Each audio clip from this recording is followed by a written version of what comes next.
accused of lying, and it's a story, if it's true that he did lie, I don't know why he did, because I think he did a good thing. We're talking about Operation Ark, of course, that mercy mission to get former Royal Marine Penn Farthing, his animals and his staff out of Kabul as Afghanistan was falling to the Taliban back in the summer, and Boris Johnson denied having anything to do with helping this evacuation happen. It has now transpired, or at least emails seem to reveal, that he did personally intervene. So let's talk to someone who was integrally involved in that operation, one of the architects of it, one of the heroes of it, if I may say so, animal welfare campaigner Dominic Dyer. Good evening, Dom. Hello, Kevin. Now, you were, as I say, right at the centre of this operation, and you told me all along that Boris had helped, and that Carrie Johnson, of course, I think it's known to you, and she's a great animal lover, and I love her for that. She'd got her husband to help get Penn and his animals, and importantly his staff, an aeroplane, or to help allow them to take off and get out of Afghanistan. The Prime Minister denied this categorically, and now it looks as if that's not... Well, you knew it wasn't true. Why do you think he's lying about it? Because it was a good thing to do, I thought. Yeah, I feel very vindicated by the Foreign Affairs Select Committee releasing these emails. And to be quite frank, there's more to come. I think there's more to come tomorrow. So this isn't over. There is more out there. I don't know. I've been doing a whole load of interviews today, and I'm in quite a surreal position because I've been trying to praise Boris Johnson at a time when everyone's trying to pile on his head, effectively. And I think he deserves praise for this, because you know how stressful it got, because you were part of this. You were interviewing me and Penn nearly every single day. I remember. We didn't speak for 2 weeks. And we were fighting to get this mission completed. And from the very beginning, the Prime Minister picked up on what we were saying about the vets and vet nurses, particularly the women, about the threats that they would face if they were left in that country, which we know is a terrible place today. Famine, economic collapse, no security, horrible, horrible situation for those left behind. And he understood that. And the Royal College of Veterinary Surgeons wrote to him, the British Veterinary Association wrote to him and said, listen, there are jobs for these people. There's training we will cover. There's sponsorship from businesses.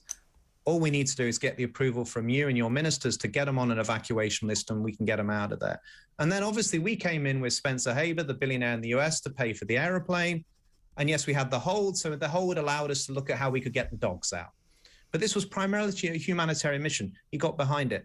And it would have all gone swimmingly, to be quite frank, if our friend Ben Wallace, as Defence Secretary, didn't decide halfway through that he wasn't really involved to the degree that he should have been, and he didn't like what was happening.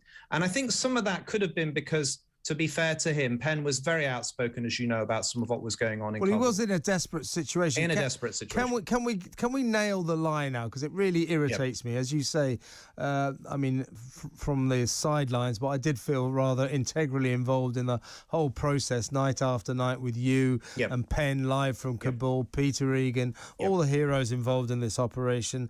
And in the middle of it, Ben Wallace got very churlish about it. Do you remember he coined that phrase, he would not back pets over people. Can we nail the lie that it was not pets over people?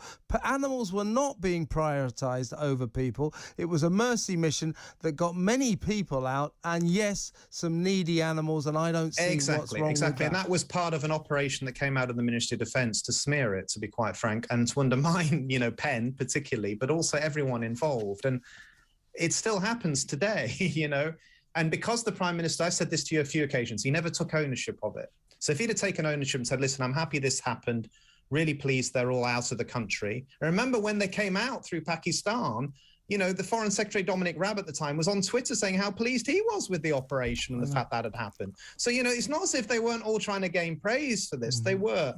But for some reason, it's become a political infight in Whitehall.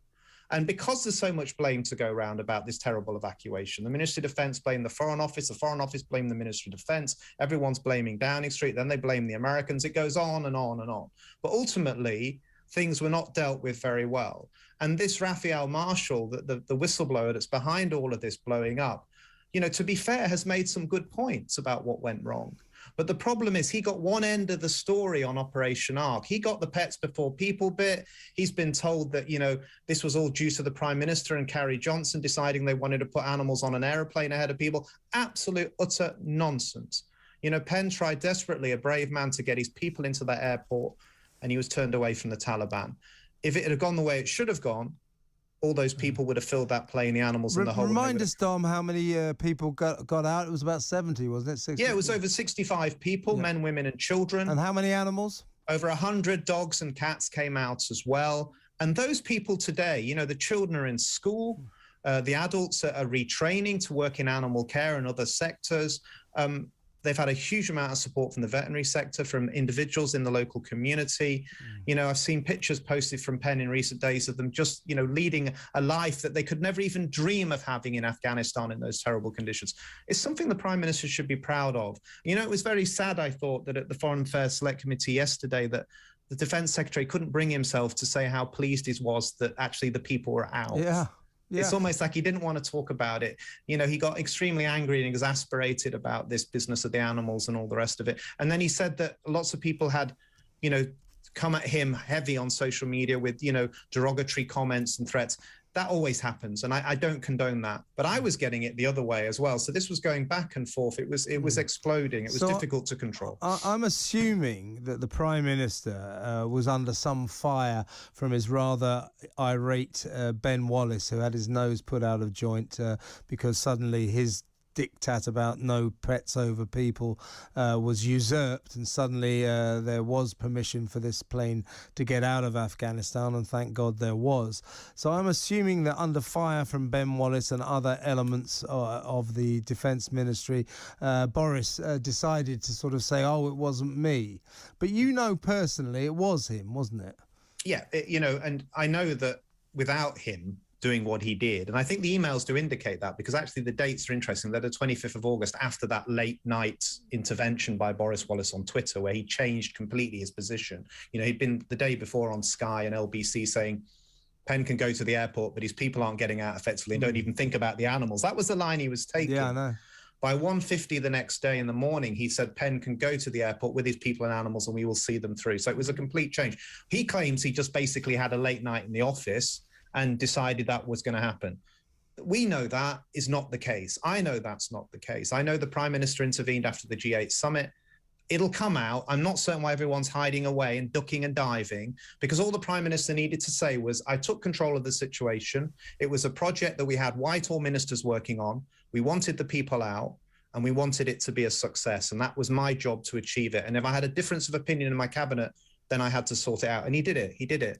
So I think, this is really, Boris Johnson's got himself in a crazy situation. He could be getting a lot of praise for this. Exactly. And he needs that now. He really needs it. He needs people like me praising him. I know. Because if we're not doing that, he might not be in that job in a few weeks' time. So I don't know why he's got himself in that position. Yeah, he's lying about something that he did that was a good thing. He did a good thing. Just before you go, Dom, I noticed that the Shadow Defence Secretary, John Healey, has picked up the pets prioritised over people myth. So he's at it now as well. I mean, just try to sum up why we should not demonise a mercy mission that rescued needy animals and people alike. It was one of the bright lights in that really dark period of time. It was a wonderful thing that happened. Why do people want to put it in a bad light? I think at the end of the day, the politicians are playing with this because they think they can get advantage. John Healey thinks he can get an advantage out of it by playing the pets before people line. Another Labour politicians have done it, and it's sad and it's stupid. And it undermines Labour's position on animal welfare too, because a lot of their supporters care passionately about what Penn Farthing was doing. Exactly. So if Labour had any sense, Keir Starmer would say to his shadow cabinet, listen, we want to get on the right end of this. We should be saying, actually, Prime Minister did a good thing. Why isn't he not just being honest about it? That's the line they should take. Do not attack John Healey, people like me, because, I've taken another 82 people out in Operation Magic Carpet. They're in Islamabad at the moment. And we're asking the British government to bring them into this country and other countries to look at it, including Canada and others. And they are vets and vet nurses and students and people have worked with the military. And, it was never over for me when ARC finished. And a lot of the people that criticize me and Penn have never helped anyone in these situations. They've never raised money. They've not evacuated any people or animals. So don't criticize until you've done this yourself. Absolutely. What it was about, we're all God's creatures. It was about compassion. Yes. And I know that millions of people support Penn. They support you, Peter Regan, and all the heroes that got Operation Ark to happen. And those heroes actually include the Prime Minister.